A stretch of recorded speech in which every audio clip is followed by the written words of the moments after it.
The private dining room at Bella Vista gleamed under warm chandelier light. Candles flickered across the table where my father's 65th birthday was quietly being celebrated, though the quiet was mostly a performance. 25 guests murmured politely, sipping wine and nibbling on appetizers, but the spotlight was on Ethan. For 40 minutes he had dominated the conversation, breaking down every detail of his new BMW purchase. $52,000. 5.9% interest over 72 months. Monthly payments totally manageable. Leather seats, premium sound system. Every feature dissected like a technical report. My parents hung on every word, nodding as if Ethan had just brokered world peace. I sat quietly, picking at my risotto, offering the occasional nod, a polite smile. Invisible as usual. And then Catherine Reynolds walked in. Not just any Catherine. She was my attorney, the real estate lawyer who had handled all my property transactions for the past decade. She was also a longtime friend of my father's from law school, a 40-year connection that made her the perfect witness to the revelation about to unfold. "Robert, happy birthday," she said warmly, weaving through the tables. She hugged my father, exchanged pleasantries with my mother, and then turned to me with a professional smile that carried more weight than warmth. "Lauren, I'm glad I caught you. I wanted to confirm the $970,000 property title transferred completely into your name last week. County recorder processed everything perfectly. You now have full, unencumbered ownership." The room froze. Ethan's wine glass hovered midair. My mother's fork clattered against her plate. My father's color drained from his face. "What property title?" he whispered, disbelief cracking his voice. I sipped my wine slowly, letting the moment stretch. 10 years. 10 years of being overlooked, dismissed, treated like the invisible daughter, while Ethan's every minor purchase became a family spectacle. And now the truth was about to emerge. Catherine checked her phone casually. The property on Woodland Terrace. Lauren purchased it a decade ago. It was in a trust initially, but we've transferred it to direct ownership, clean title, fully paid off. Ethan's confusion came first. Lauren doesn't own a property. She rents that condo near the hospital. I rented that condo during my residency, I said calmly. Then I bought the house on Woodland Terrace. 10 years ago. My father's birthday cake, untouched in the center of the table, suddenly seemed irrelevant.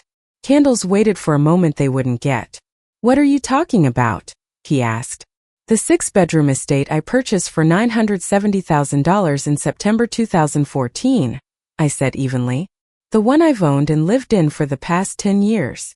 The number seemed to echo in the room. My mother clutched her chest. Ethan's smile vanished.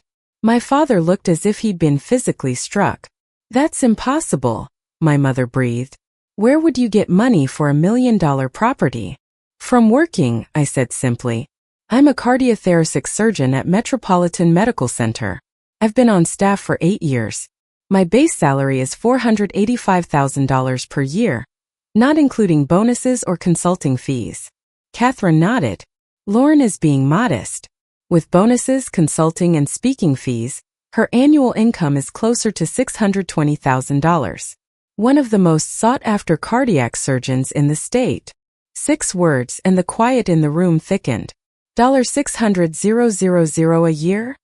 My father repeated slowly, as if translating from another language. "Yes. Last year specifically," I confirmed. "It varies depending on volume of surgeries and consulting projects, but that's the range." The room went still. My mother looked faint. My father stared at me like I was a stranger. Ethan's face shifted from smug to shocked. "You never told us you bought a house," my mother whispered. "I did," I said. "Multiple times. You just didn't listen." Catherine glanced at me concerned. "Wait. You didn't know about Lauren's property? You assumed we had visited?" my father asked sharply. "The housewarming party was lovely," I said, calm but sharp. "What housewarming party?" my father demanded. Catherine smiled faintly. "October 2014. About 60 guests, colleagues, friends, other surgeons. Lauren sent invitations. Family never responded." "You never responded?" my mother said, snapping.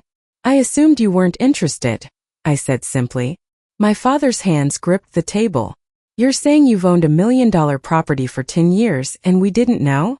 You didn't pay attention, I corrected. Catherine looked at me. Lauren, while I have you decided about the Medical Plaza investment? Riverside Boulevard property. Medical Plaza? Ethan's voice broke. Lauren and 4 other surgeons are purchasing a medical office building, Catherine explained. 3 floors, 22 exam rooms, state-of-the-art surgical suites. Lauren's share. $340,000. You have $340,000 to invest, my mother whispered. I paid off my primary residence 3 years after purchase, I said. Directed every bonus and consulting fee to the principal. Finished 27 years ahead of schedule. It's a solid investment. Rents generate steady income. Ethan's voice turned bitter. So, you've just been secretly rich this whole time? I'm financially stable, I said. There's a difference.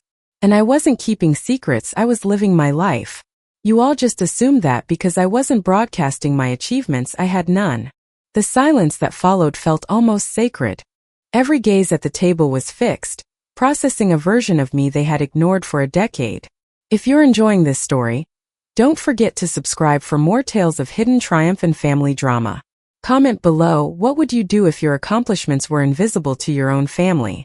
The room felt smaller now, heavy with disbelief. My father's jaw worked as if trying to chew the truth. My mother's hands trembled on the table. Ethan stared at his plate, silent for the first time all evening, his carefully curated ego crumbling. You've been promoted? My father finally croaked, voice brittle. Yes, I said. I'm the chief of cardiothoracic surgery at Metropolitan. Youngest department chief in the hospital's history. I perform roughly 200 surgeries a year with a 98.7% success rate. I publish peer-reviewed papers. I teach residents and medical students. I serve on national surgical boards. All of it 10 years, while quietly paying off my home and investing in real estate and medical properties. Each word landed like a hammer strike. Ethan's eyes widened. My mother's lip trembled. My father's fingers dug into the table's edge, knuckles white. And your research? He asked, voice hoarse. I've published 43 papers on cardiac surgery innovations, I continued. 2 featured in the New England Journal of Medicine. Minimally invasive valve replacement. Techniques I pioneered. And yes, I perform heart transplants. 17 successful procedures in 4 years. The silence in the private room was suffocating. Guests at nearby tables paused mid-bite, sensing the storm. Ethan's chair scraped back as he abruptly stood. I need some air, he muttered, eyes darting around. Sit down, my father barked, but Ethan ignored him, storming toward the exit, humiliation written across every line of his face. I watched him go, steady, calm, unshaken. It wasn't my fight tonight. My fight had been ignored for 10 years, and I had spent it quietly, building a life they would never see unless I forced them to. Catherine, sensing the growing tension, leaned closer. Lauren, you might want to let them process this before we discuss the Medical Plaza. No, I said. There's nothing private about this. It's just facts finally surfacing. My mother's voice cracked. We've always supported your career. Have you? I asked softly, leaning forward. Can you tell me what hospital I work at, my specialty, the surgeries I perform, my waiting list, or my success rate? Can you tell me anything about my achievements? The silence was damning. My father looked away. My mother's tears spilled onto her napkin. Catherine remained standing, hesitant, waiting for permission to step back. You performed heart transplants? My mother whispered. Disbelief etched into every syllable. I performed my first transplant 4 years ago, I said evenly. Since then 17 more. All successful. And every procedure was my responsibility.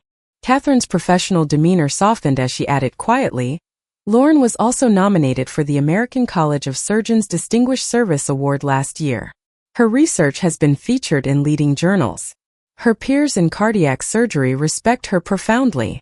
Every new revelation was a blow to their narrative of me, the less impressive child. My father, a physician himself, looked as if the ground had opened beneath him. Ethan's face was pale. His earlier smugness evaporated. You're telling me we didn't know about any of this? My father rasped. Because you never asked, I said simply. Because every conversation about my life got redirected to Ethan. Because you assumed silence meant nothing worth noticing. The anger, the frustration, the years of being overlooked, they all pressed down in that room. I could feel it simmering in the air. Ethan's bitter voice returned, quieter now. So, you've been living a secret life while I've been giving detailed accounts of a $52,000 car? Yes, I said softly, almost pitying. You're easier to celebrate. Your achievements fit a narrative you're proud to tell. Mine didn't. And for 10 years I let it go quietly because I was too busy building the life you refused to see. My mother's sobs filled the silence. My father's fingers trembled on the table. The guests were watching now, drawn into a family reckoning they could not escape. Catherine stepped back, letting me hold the room in the palm of my hand. And I did. Not through shouting, not through anger, but through undeniable facts. The house, the salary, the investments, the surgical record, the publications, they couldn't ignore them. Not anymore. For the first time in a decade, I wasn't invisible. The turning point was complete. My family could no longer cling to their assumptions. The carefully constructed facade had crumbled. And the weight of what I had built, quietly, persistently, without fanfare, was finally visible to everyone at the table. If you're captivated by Lauren's rise from invisibility to undeniable success, subscribe for more stories of triumph over family neglect. Comment below. How would you respond if your own family refused to notice your accomplishments? And if this story resonates, give it a like, it really helps the channel. Ethan didn't return that night. He had stormed out, his chair scraping against the floor, leaving only silence behind. My parents remained seated, frozen, their faces pale and strained as if the world I'd quietly built had landed on them like a weight they weren't prepared to bear. I took a deep breath, letting the quiet stretch.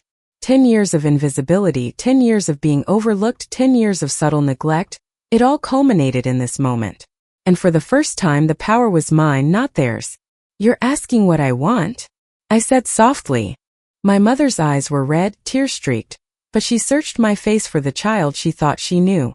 Nothing. And I realized it was true. I didn't need their approval.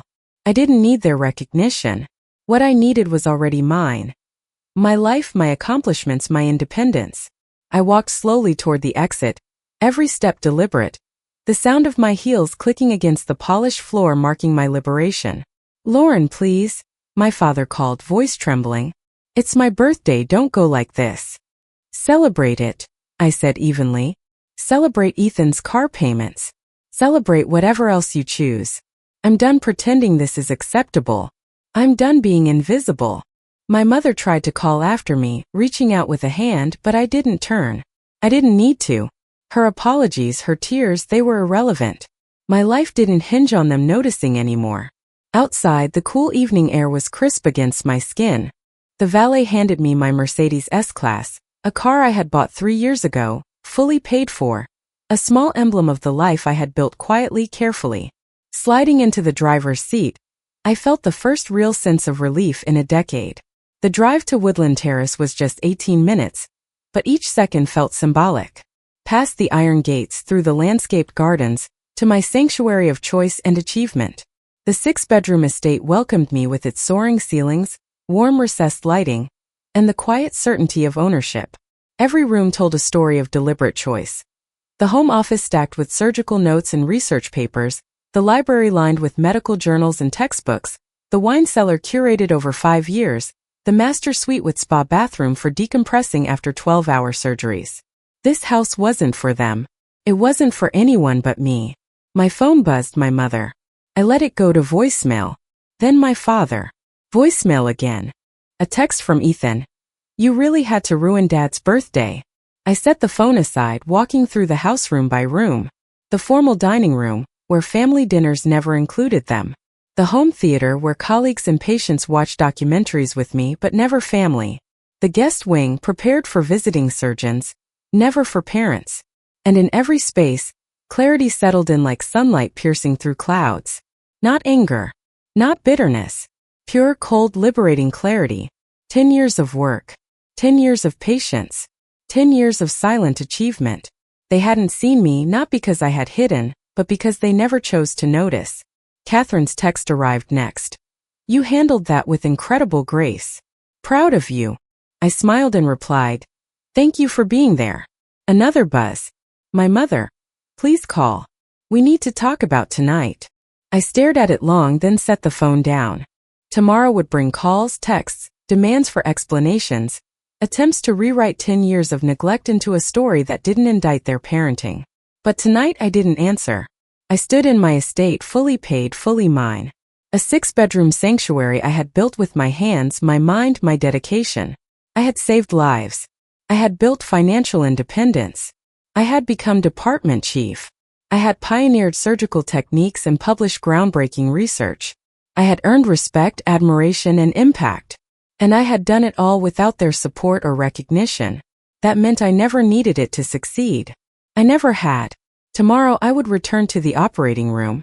I would continue saving lives, pushing the boundaries of medicine, building my legacy. But tonight I allowed myself something rare. A moment to feel proud. Not for them. Not because they finally knew. But because I finally knew that I didn't need them to. I let the house envelope me, the warmth, the silence, the triumph. 10 years of invisibility had transformed into 10 years of undeniable achievement. And for the first time in a decade, I stood completely seen, fully acknowledged, entirely in my own light. If you felt the intensity of Lauren's journey, don't forget to subscribe for more stories of triumph, quiet strength, and family reckonings. Comment below, how would you claim your own victories if no one else noticed? And if this story inspired you, give it a like, it really helps the channel grow.